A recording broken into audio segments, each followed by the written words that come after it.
Masaccio is considered the first great painter of the early Renaissance, or Quattrocento period. He was inspired by Brunelleschi and his invention of linear perspective, and subsequently was the first painter to use perspective in painting. Little is known about Masaccio, for example whether he had artistic training, and his mysterious death at the age of 26. In 1422, it is documented that Masaccio at the age of 20 joined the Painters' Guild in Florence, which is known as Arte de Medici e Speciali. His most famous works include Madonna and Child of the Pisa Polyptych, the Brancacci Chapel, and the Holy Trinity of Santa Maria Novella. The Brancacci Chapel is a chapel within the Santa Maria del Carmine church in the poor quarter of Florence. It was named after the patron who commissioned it, Felice Brancacci. The overall subject matter of the chapel is the life of St. Peter, which was slightly unusual. The main reason Brancacci chose to depict this was because St. Peter was the first pope, and at the time it would associate the patron with the Pope and Rome, which was a very political move. Other reasons could be that St. Peter led a good, exemplary life, and Peter could also be a family name. The chapel is painted as a fresco cycle. This is a story from the Old Testament, which is at first unusual in a chapel dedicated to St. Peter, who was an apostle, from the New Testament. However, it is relevant because as Peter preached Christ's teachings, it is also Peter's job to redeem man's sin from the original sin, Adam and Eve. In the fresco, Adam and Eve show with their body language and facial expressions the reality and horror of what they have done. Eve is depicted with her head back, mouth open in anguish, wailing and tears rolling down her face. Her body is deeply howling. Eve covers her naked body as she is ashamed, because the sudden realization that they are naked, and of newly felt lust. Adam is shown covering his face and his hands, as if he hopes no one can see him. He is, however, more overtly naked than Eve, which at the time would have been very shocking. Both the figures' individual gestures are so full of pain and so naturalistic. The fresco itself has a very sculptural form.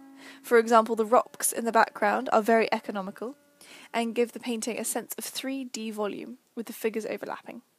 They are also quite round and are alone in the setting, suggesting a very barren landscape, a huge contrast to the ample beauty of the Garden of Eden. Furthermore, by highlighting the front of the body and using shade down their backs, Masaccio has weighted them, almost bringing them out of the painting. Their heads are also in different angles, which suggests they are no longer in harmony. The fresco is positioned so that the light comes from a real light source of the window above the altar on the right. This is the fresco on the right-hand side of the expulsion of Adam and Eve. It depicts a very obscure scene in the life of St. Peter when the taxman comes. In the group, the vanishing point is Jesus' face, which makes us focus on Christ as the main point of the composition. St. Peter can be seen on his left, and the taxman, with rather skinny legs, stands on the right of Jesus. St. Peter, whose halo is subject to foreshortening, gestures in the direction of the river towards the fish. A coin can be seen in the fish's mouth, both because Peter was a fisherman, and so that Peter can then pay the taxman. The idea here is that it is fair to pay taxes, because at the time Florence had a new tax system in place. Thus, Brancacci is firstly relating St. Peter's life to Florence, and for him to be seen supporting the politics of the time. This fresco has a feeling of solemnity, as the group have a serious purpose to complete. In order to aid recognition, all the saints appear in similar dress or hold attributes. For example, Peter is almost always depicted holding the keys to heaven, approximately 60 years old with white hair. In this fresco he appears 3 times as part of a simultaneous narrative, in a blue robe with yellow gold drapery, and despite the greying hair he looks slightly rustic but physically fit. Similarly, the taxman can be seen twice. The drapery comes from classical sculpture, as does the individuality of the different faces, except for one recognisable head, Denatuic. The bulky drapery on the figures also gives the painting a rather 3-dimensional Gothic feel. Healing the sick. This fresco shows St. Peter walking past the sick and poor, with St. Paul on his right. They both came together to convert and spread Christ's word. As St. Peter, or the Prince of the Apostles as he is also known, walks past the sick, they are healed. This would have been quite a rare sight to actually see the infirmed in Florence. It is believed that the first man healed is a portrait of Donatello, which is a sign of respect from Masaccio. In the background, with Corinthian columns, is a recognisable church in the Paul Quarter, which could have been the Brancacci Chapel. The Holy Trinity. Masaccio's Holy Trinity is one of the most important works of the Renaissance because it applies Brunelleschi's invention of perspective in a fresco, which was revolutionary. It is a fresco depicting Christ crucified on the cross in a small chapel. Behind Christ is God supporting the cross, however we cannot see all of him because he is considered an immeasurable being. Standing on the inside is St. John the Baptist and the Virgin Mother, who presents her son forward with a hand gesture, the only movement in the fresco. On the outside of either column are the donor figures, the kneeling patrons. At the bottom of the picture, there is a Memento Mori as a skeleton in a tomb, with an inscription above it. This can be translated as, "I was once what you are, and what I am you also will be." The setting of this scene is in a small chapel decorated in the ancient Roman form, with triumphal arches. The arches are supported by Ionic columns and Corinthian pilasters, which actually don't support the barrel vault but are simply decorative.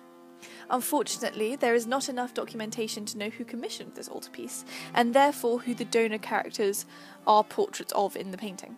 But it is assumed that it was a contemporary Florentine family. There are some that say it could be either the Lenzi or the Berti family.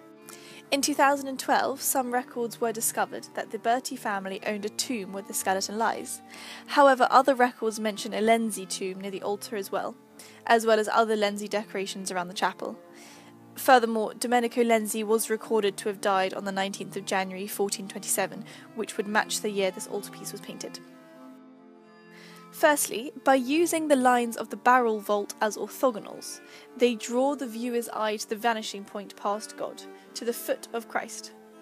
The perspective of the vault adds huge depth to the painting, making the picture seem three-dimensional, almost like an actual side chapel in the wall, not just a fresco. Secondly, the figures are composed in such a way as to draw our attention to the main figure, Christ, which in turn draws our attention to their smaller scale in composition. This scale is important as when the figures become smaller in the background and larger in the foreground, they again create an illusion of depth in order to enhance the trompe-l'oeil effect. There are a few other factors that add to the depth and perspective of the painting.